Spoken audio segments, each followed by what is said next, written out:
there, my name is Anastasia Vasenka. I'm an English teacher and Celpip instructor.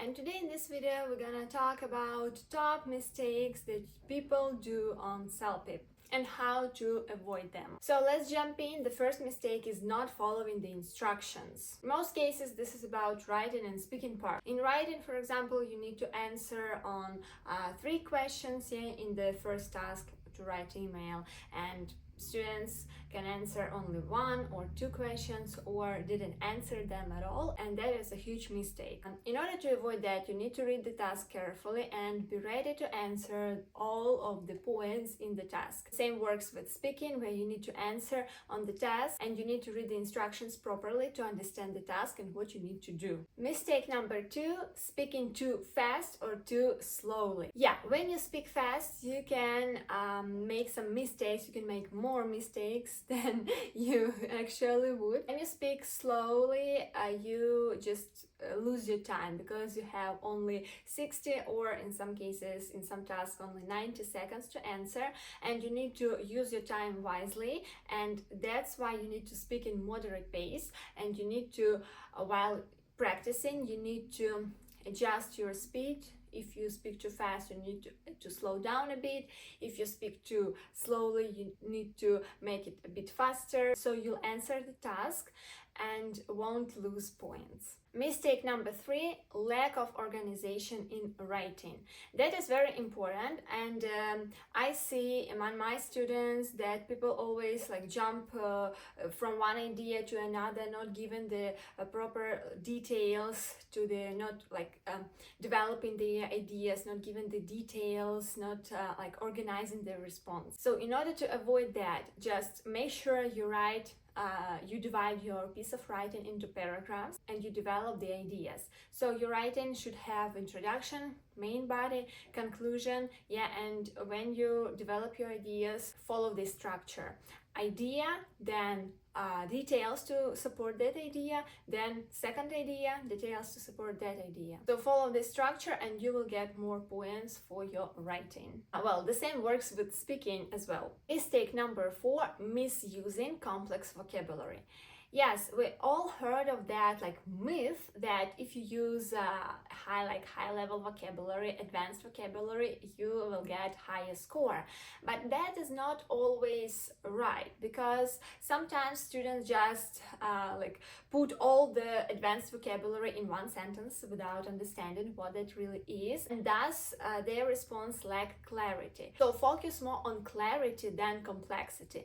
In this way, your response, your answer will be natural, and that's what you want. Mistake number 5, poor time management. That works with every part, but mostly with writing and speaking, where you have limited time to answer. And in order to avoid that, you need to practice in real conditions. You need to practice solving this test, simulating the test within these time limits. 26 minutes on writing, 60 seconds, 90 seconds on speaking tasks. And the same goes with reading. You need also be able to solve all the questions for each part in 10 minutes, and also try to practice that while you're preparing for Celpip. And so the next mistake, number 6, is not practicing with a timer. So when you're preparing for Celpip, so please set up a timer and practice with it. So you will create real test conditions and you'll get used to it, and when you go to the real test, the real exam, you won't be stressed out that you don't have enough time. Mistake number 7, neglecting pronunciation in speaking. Because of the poor pronunciation or bad pronunciation, the examiners may not understand you right, correctly. And despite that you have great grammar and vocabulary, also mind your pronunciation. So while you're practicing, especially with listening, you can do shadowing, when you repeat the words that the native speaker said. You can copy the words like intonation and the pronunciation. Also, when you learn the new words, the new vocabulary, pay attention to the pronunciation and learn them with the correct pronunciation. The next mistake, number 8, is overusing fillers in speaking. Fillers are words like and, like, so, okay, so and so on. So don't overuse them. While you're practicing, try to speak in full sentences.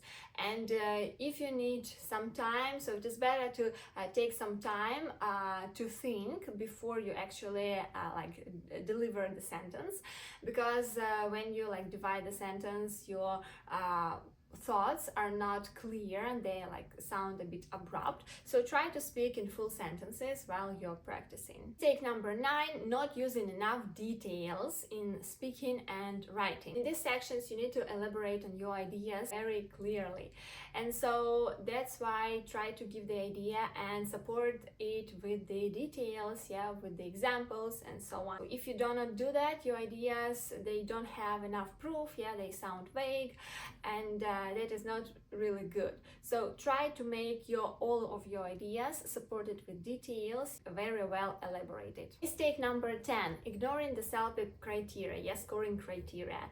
If you ignore them and if you do not know them, that you can lose lots of marks, lots of points on this in your speaking and writing tasks. You need to study them. They are open on the official Celpip website. You need to show in your answers what the examiners want in your answer, want to see in your answer. So that's why don't ignore them, study this criteria and use the information in your answers. Mistake number 11, using informal vocabulary in formal context. There is a separate criteria of tone, and the tone should be formal in most of the context. In our course, we give students a special file with how to replace, with examples how to replace informal words into formal words. And on Celpip, examiners like more formal words, more formal vocabulary, so learn formal vocabulary, academic words, and use them on Celpip in your writing and speaking tasks. The last mistake number 12, not reviewing your work. Mistake students always do and they want to finish faster, so if you finish your reading section faster, don't go straight to writing, just you can review some answers, you can double check. When you finish writing before the time goes up, review your answers, check grammar, check spelling, check punctuation and all of that. This will help you to avoid some mistakes that will lower your score. So this is it for this video. If you guys need help to prepare for Celpip, my team and I can gladly help you. You can check all the details for studying with us in the website. I will leave the link in description. I hope that it was useful. Please like it, subscribe to my channel, share it with friends, and good luck with your Celpip exam. See you guys in the next video. Bye.